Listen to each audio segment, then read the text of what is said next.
नमस्कार विद्यार्थी मित्रांनो, मी बबन पाटोळे, सहाय्यक प्राध्यापक समाजशास्त्र, दूरशिक्षण केंद्र शिवाजी विद्यापीठ कोल्हापूर.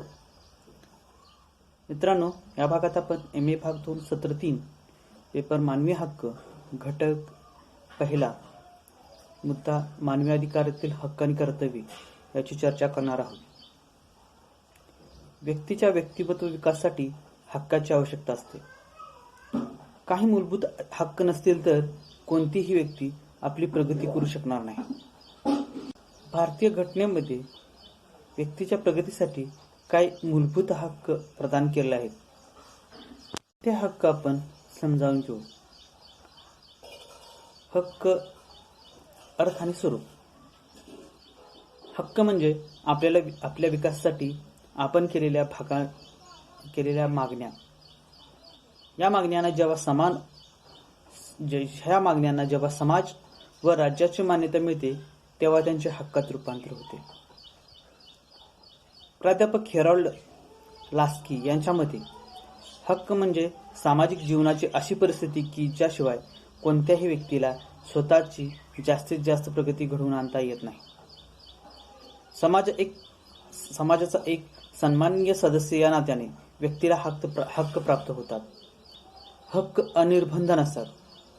सार्वजनिक हितासाठी व्यक्तीच्या हक्कावरती बंधने असावी लागतात. समाज बदलतो तसे हक्काचे स्वरूपही बदलते. लोक नवनवीन मागण्या करू लागतात व त्यातून नवे हक्क अस्तित्वात येतात. उदाहरणार्थ, प्रशासनात पारदर्शकता आणावी या स्वरूपाच्या मागणीतून माहितीच्या हक्काची निर्मिती झाली आहे. भारतीयांना माहितीचा हक्क मिळाला आहे. व्यक्तीच्या विकासाव्यतिरिक्त हक्कामुळे इतरही अनेक उद्दिष्टे साध्य होतात. हक्कामुळे सामाजिक व आर्थिकदृष्ट्या दुर्बल घटकांना विकासाची संधी मिळते. सर्व प्रकारच्या अल्पसंख्याकांमध्ये सुरक्षिततेची भावना हक्कामुळे निर्माण होते. भारतीय घटनेतील हक्काविषयक काही तरतुदी आहेत. त्यामध्ये समानतेचा हक्क, स्वातंत्र्याचा हक्क, शोषणाविरुद्धचा हक्क, धार्मिक स्वातंत्र्याचा हक्क, सांस्कृतिक शैक्षणिक हक्क, घटनात्मक उपाययोजनेचा हक्क.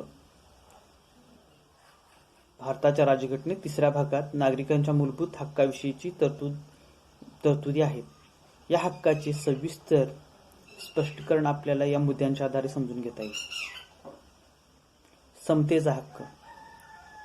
सामाजिक व आर्थिक समता प्रस्थापित करणे हे हक्काचे उद्दिष्ट असते. समतेच्या हक्कानुसार धर्म, जात, वंश, लिंग, जन्मस्थान, प्रदेश इत्यादी कारणास्तव राज्याला नागरिकांमध्ये भेद करता येत नाही. कायद्यापुढे सर्व व्यक्ती समान असतात. रोजगाराच्या संधी सर्वांना समान रीतीने उपलब्ध करून दिल्या जातात. अस्पृश्यता कायद्याने नष्ट करण्यात आले आहे.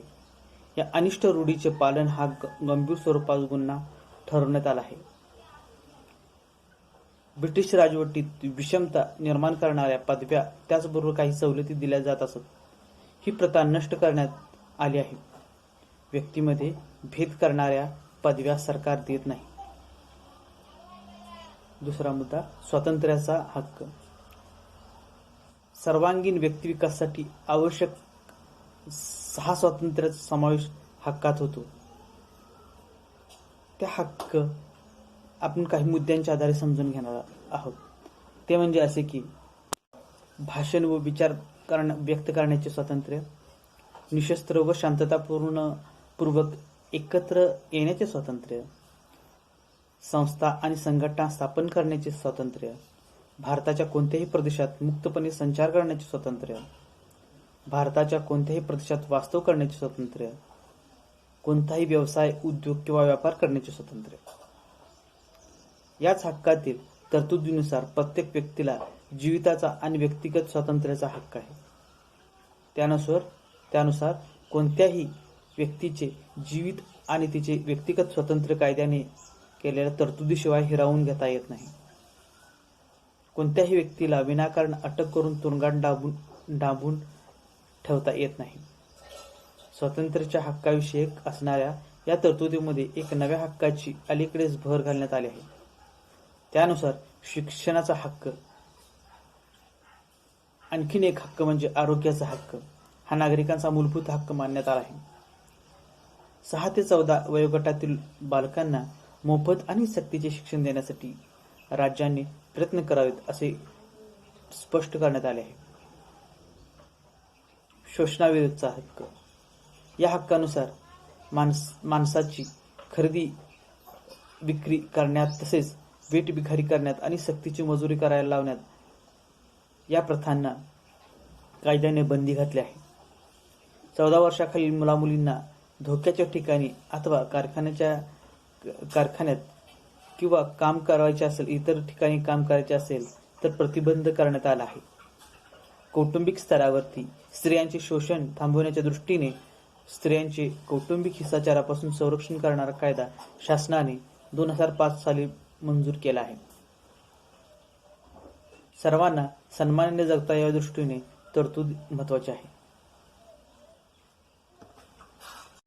धार्मिक स्वातंत्र्याचा हक्क.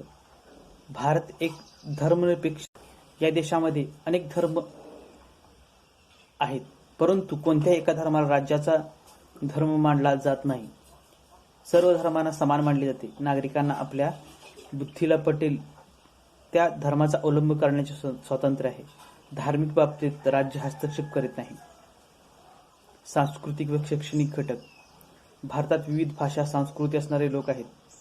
आपल्या भाषेचे व संस्कृतीचे जतन करावे, तिचा विकास व्हावा असे सर्वांना वाटते.